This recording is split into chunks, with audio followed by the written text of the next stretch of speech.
증시를 둘러싼 불확실성은 지금 여전한 상황입니다. 이러한 부분에 대해서 큰 그림 그려보면서 투자 전략 세워보는 시간 오늘 마련을 했습니다. 오늘 이 시간은 IBK 투자증권의 정용택 수석 연구위원 전화로 연결이 되어 있습니다. 안녕하십니까? 예, 안녕하십니까? 네, 이 국제신용평가사 무디스가 미국의 국가신용등급을 하향 조정을 했습니다. 하지만 이미 예고가 돼 있었던 사항인지 예전에 또 나머지 2대 국제신용평가사가 신용등급을 하향 조정을 했을 때와는 좀 다른 움직임이 증시 측면에서 나타나지 않았습니까? 비교적 잘 소화를 했다라는 분위기인데 어떻게 먼저 평가하고 계십니까? 미국의 재정적자 규모가 유례없이 크고 그다음에 재정 건전성 개선이 어려운 건 사실이지만 새로운 정보가 아니고 상당 기간 재정 불안정성과 관세 리스크를 인식하고 있기 때문에 아마 이런 현상들이 나타나고 있는 것 같습니다. 특히 무디스가 신용 등급 전망을 안정적으로 부여한 것은 가까운 시일 내에 추가 강등 없을 거라는 의미라는 점도 고려된 것 같은데요. 다만 최근 미국 주식시장 반등이 비교적 큰 폭으로 있었다라는 점과 그다음에 미국 정부 부채와 재정에 대한 경각심을 좀 자극했다라는 부정적인 부분도 조금은 생각해 볼 필요가 있을 것 같습니다.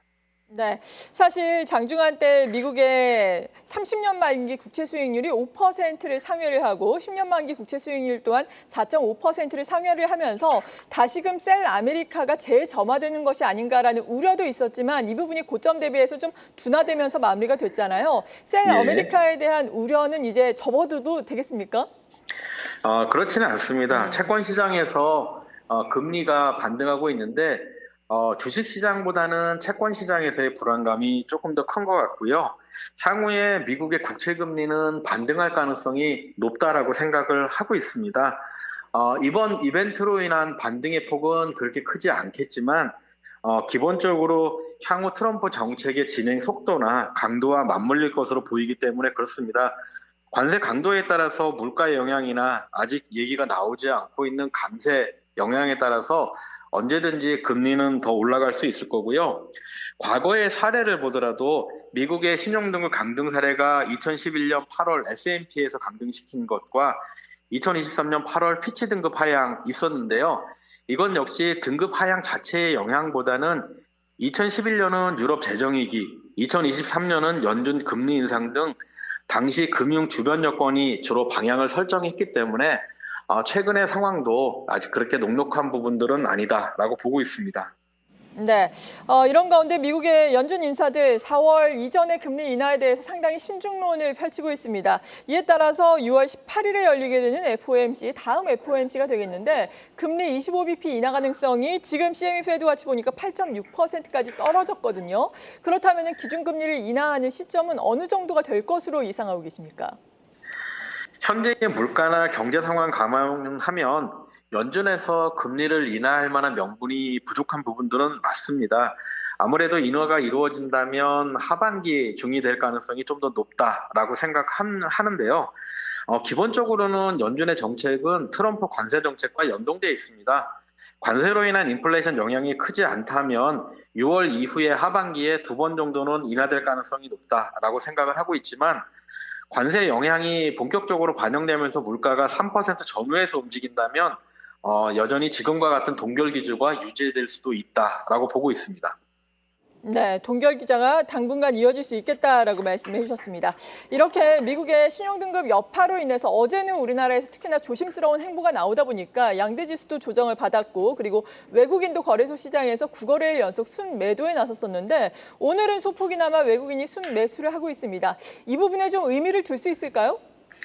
사실은 저는 큰 의미를 두고 있지는 않습니다. 신용등급 하향 자체가 이미 알려져 있는 뉴스이기 때문에 단기 이슈일 수는 있다라고 보고 있지만 현재 시장의 기조 자체가 그렇게 녹록한 상황은 아닌 것 같습니다. 어쨌든 기축통화국인 미국 신용등급 하향이 국채를 벤치마크로 삼고 있는 다른 금융시장에 영향을 미치는 요인인 부분들도 분명히 있는 거고요. 또 하나 저희가 지금 생각하는 것은 이번 이슈가 나온 부분이 2300포인트를 하회했던 주가지수가 2600포인트를 넘어설 만큼 큰 폭의 반등 이후에 조정의 빌미들이 나오고 있다는 점은 조금 주목할 필요가 있습니다. 네.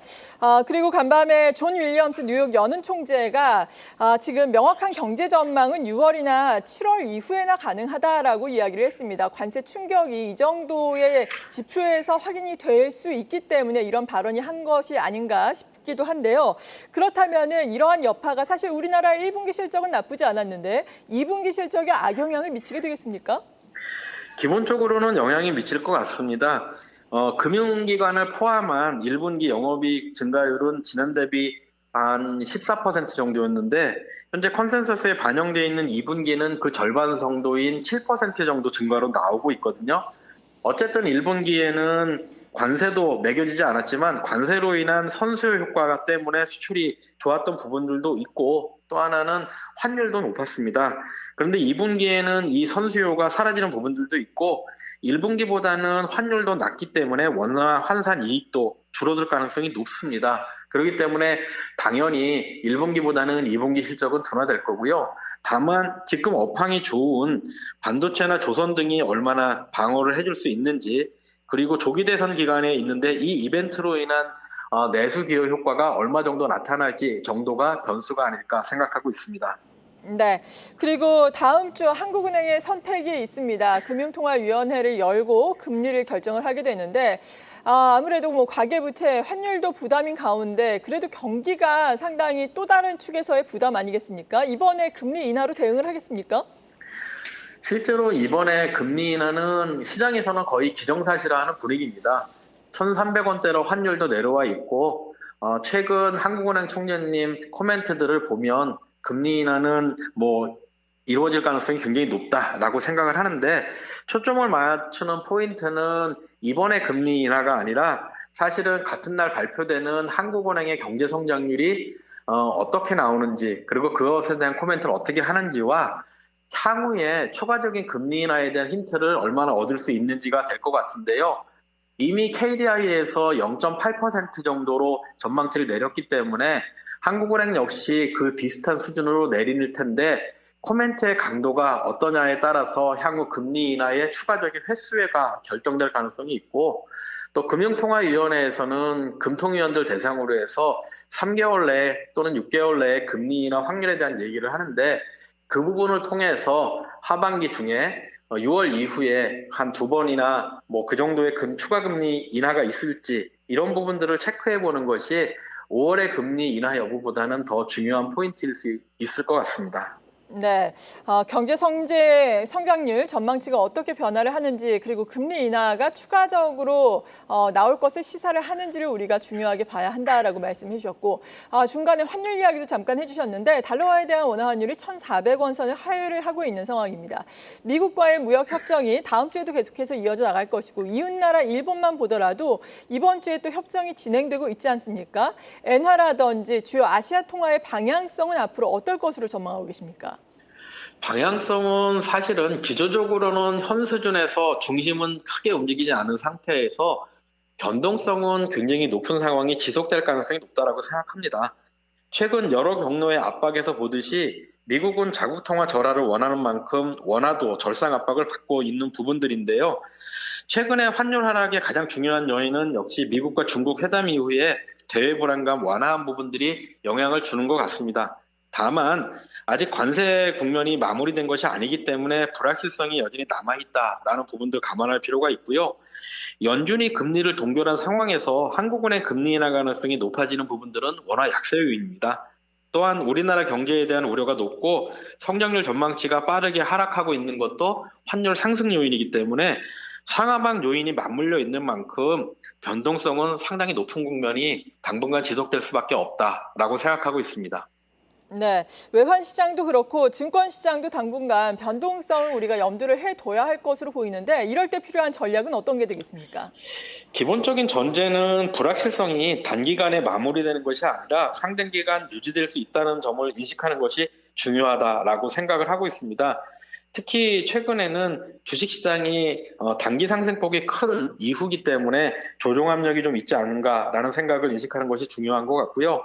지나치게 공격적인 투자 이런 부분보다는 저희 같은 경우에는 유동성이나 안전자산 쪽으로 이동을 해서 추이를 좀 지켜보자라는 쪽의 전략을 권하고 있고 기본적으로는 우량주나 테마주보다는 우량주 쪽에 집중해서 조금 숨을 고르는 투자를 생각하고 있습니다. 네, 사실 우량주도 여러 가지 종류가 있을 텐데 대표적으로 어떤 종목군을 보고 계신지 궁금하거든요. 저희가 보고 있는 건 기본적으로는 수출 우량주입니다. 어떤 경우에서 관세 영향에 따라서 출렁거림은 있을 수 있겠지만 1분기에 실적이 좋았던 수출 우량주가 기본적으로 2, 3분기에도 시장을 계속 끌고 나가는 주식이다라고 생각하고 있기 때문에 그렇습니다. 네, 수출 우량주를 유망하게 볼 수 있겠다라고 말씀해 주셨습니다. IBK 투자증권의 정용택 수석연구위원과 함께 시장의 큰 그림 그려보면서 투자 전략 세워봤습니다. 고맙습니다. 예, 감사합니다. 계속해서 다양한 경제 이슈를 알고 싶다면 구독과 좋아요, 알림 설정 부탁드립니다. AI 캐스터 권미정이었습니다.